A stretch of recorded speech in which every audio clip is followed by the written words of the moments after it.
Hey, and welcome back to the Thoughtful Advocate podcast. I'm your host, Elizabeth T. I've got some exciting news to share with you today.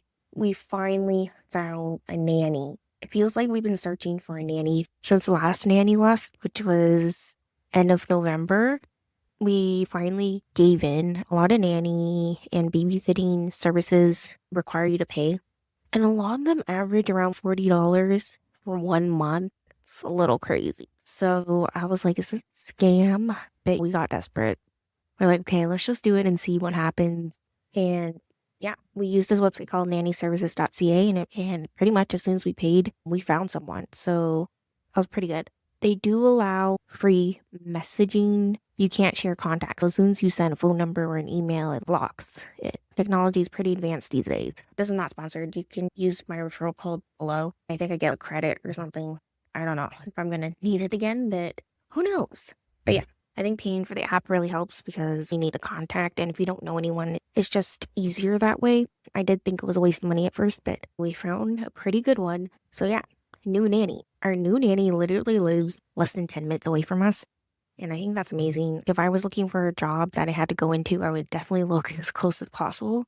I've definitely learned my lessons. I used to work at Wonderland when I was living in Mississauga, and that was like a long commute. And one point I was living in King City and going to was a long commute, over an hour, almost 2 hours one way. She lives really close by and she's super nice. The big thing was when we did our trial run was that obviously I really wanted Ace to be comfortable with her, and they clicked right away. Even with changing diaper, he never allows anyone else to change his diaper besides me, John's mom, and John. So that was pretty rare. I was really relieved when that happened. I was like, hey, he's not screaming. He's doing pretty well. Changing clothes is difficult because you have to wrangle him, but he wasn't upset like with the other nanny. Yeah, and he let her carry him. He did the thing on the first day when babies start to recognize you and get comfortable. They touch your face to reciprocate what you've done for them. I thought that was really sweet. They got along right away. I was really happy about that. When he's sleeping or distracted by toys, she'll help us clean and organize. She organized one of our drawers. It was filled with a bunch of chopsticks and takeout chopsticks and like sauces and stuff. When they're going through the baby trenches, yeah, you do rely on takeout a lot. I was completely organized and she helped those dishes and stuff. She was so helpful. Like I said, I'm in my third trimester and I'm just drained. Even right now, my body's aching. I get Charlie horses pretty often. I went to see a physiotherapist and they said just to do stretches. So I try to do them every day, but sometimes I'm so tired. I need to get back on that because it did help.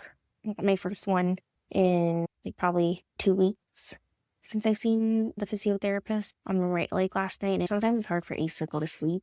And he rolls around for 30 minutes until he finally falls asleep, and it's a little stressful because I don't want him to fall off the bed or anything. Another really good thing about this nanny, she brought me shawarma over the weekend, which she did not have to, but we were talking about like food. I connect with a lot of people through food because I just love food, and we were talking about shawarma, and she was like, oh, she went to this like really good shawarma place the other day. I think it's called Original Shawarma, and she was there over the weekend and she brought me some. I was very grateful.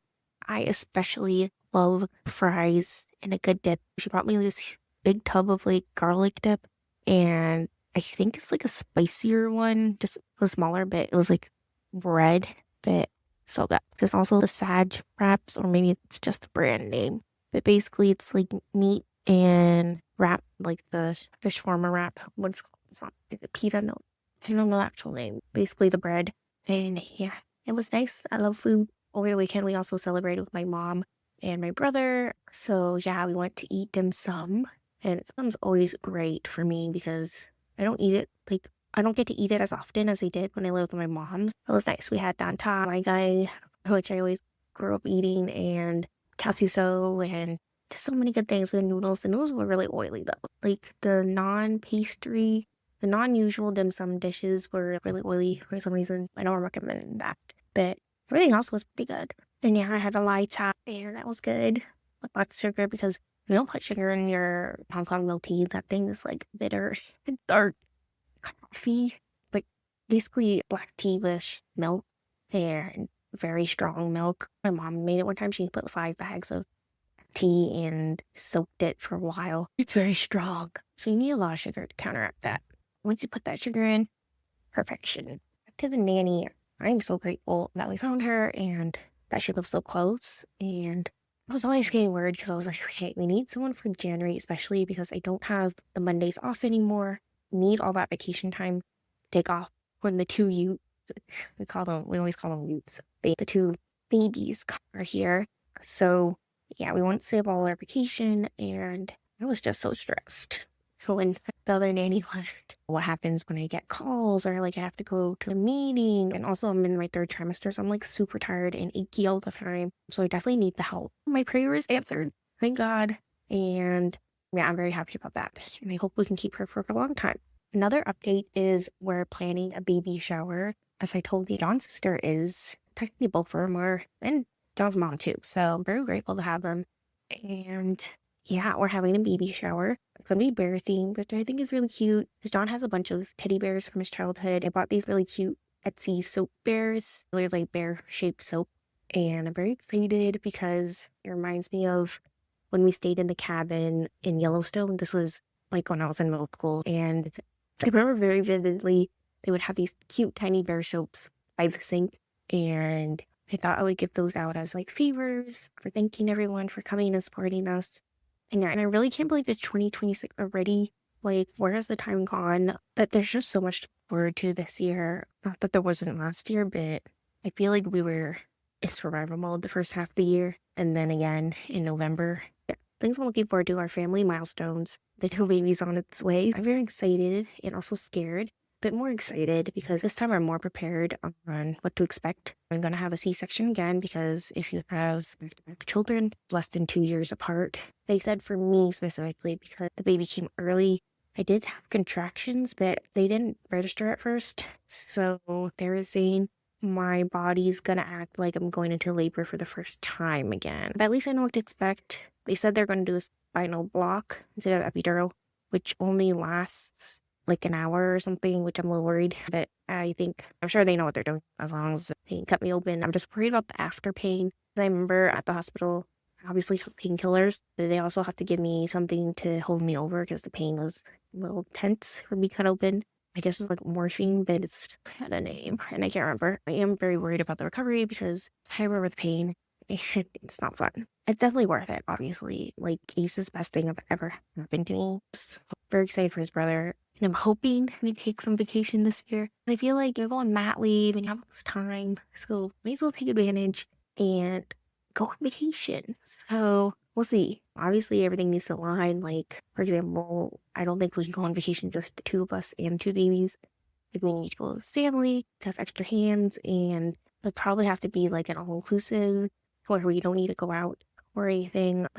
We went to all-inclusive for our honeymoon in Cancun, the Hyatt Rivera. I think that's the one. It was wonderful. Food was amazing. We had such a good time. The only thing is John got sick. He ate nuts, and I also got food poisoning, so that was not fun, but the food was really good. Yeah, and all inclusive because when you have a newborn, you have to feed them like every 2 hours or less because their stomachs are so small. So we'd have to stay in the room most of the time, or at least I can go out and about, but far. So at least there's room service and all inclusive. Obviously, you pay for it, but it's pretty paid. And also, I'm excited because Ace is walking a lot more now. He's practicing every day. I'll sit in my swivel chair and I'll hold his hand and he'll walk around in circles around me. It's very cute. And yeah, he's getting better and better. He's walking without holding a lot more now. Obviously, he can't walk far. He's small. But I think I'm excited because at least when we go out, we can put him down. So I have to get him used to shoes. He hates wearing them. So I need to get past that. And then, yeah. Because another issue is he hates being strapped in his car seat. And we use that for the stroller. So he really hates it. I can't carry him anymore, like for our distances. So it is a bit of a pain that he's walking. So good things. And he's becoming more playful, which is really fun. We'll trade balls. We have basketball and the soccer ball, and we'll trade. He knows how to trade. He knows how to share his toys. And I think that's so cute. And hopefully he can continue that sharing with his brother. He just knows how to play more. And it's just so much fun. And I'm just really excited for them. I'm excited to take him to the park and see him play on the playground because that was one of my favorite things as a child. I want to see him go down the slide and the swings. I think it would be so cute. And also we'd get to spend more time outside, and maybe we'll meet other kids. And it'd be nice to have parental friends, because I don't really have one. There's one expecting, but she's very far away, literally in another country. It's also nice seeing him more interactive and social, like at night he's babbling and talking or trying to talk. I feel like he hasn't picked up as many words as before, but physically he's learning how to walk and doing all these things. He also knows how to play with the sports center. It's basically like bowling pins and a basketball hoop in a soccer net. He knows how to put the ball in now. So many cool milestones. It's amazing to see them learn so fast. And yeah, what else am I excited for 2026? Obviously, I'm excited taking the zoo and safaris and museums. And yeah, it'd be nice to take them both together. He does enjoy seeing new places. He just gets fascinated by them. Yeah, I don't know what to expect. But yeah, what else? I'm excited for shows that are coming out. Bridgerton season 5 is coming out at the end of the month, and so is Singles Inferno, which is like this Korean dating show. And I don't know, I'm addicted to it, so I'm excited for that. It comes out there in the month. Yeah, it feels like a low reward. I'll be taking mat leave, hopefully by the end of the month. My vacation isn't lining up fully, so yeah, I'm talking to my company, and hopefully we'll sort it all out. Kind of think. There's also a lot of movies this year. Unfortunately, we probably can't go to Cineplex as much as we did last year. We did go from time to time because John's mom would be able to watch him, but with 2, it'll be more difficult. So I was going to drive in more. John's excited for Avengers Doom today. Honestly, the MCU movies hype has died down for me. So I don't know. We'll see how it goes. But I do see like a interesting pattern. A lot of movies these days show babies and families, like the Fantastic Four, like the Invisible Woman had a kid. Apparently, spoiler alert, in Doomsday, there's also a kid. They show in the trailer. Hopefully. John is with Ace, so I don't know what's happening. But yeah, I think it's just because we grew up with these movies, they're catering to 30-year-olds. And around this time, you start to have kids and stuff. So it's really cool to see the aligns with my timeline right now. My son, John and I always say, oh my gosh, that's my son. And I think it's really funny. But yeah, I think the MCU has really died down, or has really died down since like Endgame, like all the Avengers movies. But it didn't. Shang-Chi and Thunderbolts was good, but it was really hit or miss with a lot of movies. I'm really excited for the new Avatar movie. Not the James Cameron, the Fire and Ash, but we did see that. It was really beautiful. It was kind of like the second movie of the storyline.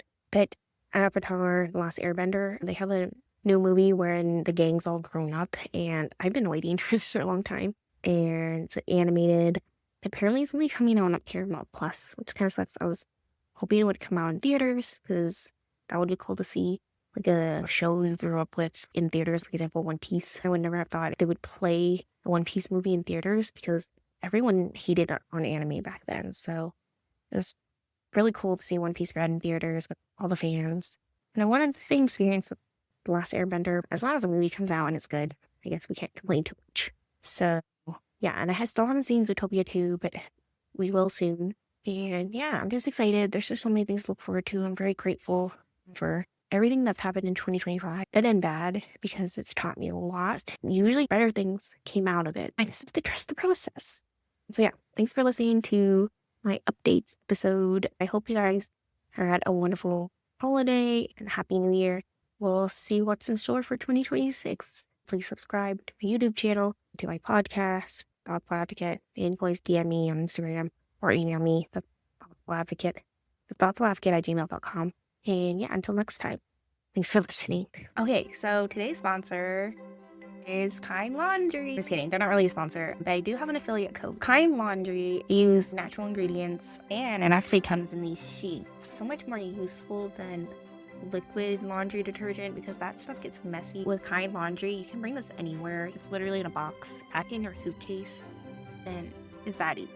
You can get 10% off by using code ZeroWasteCute.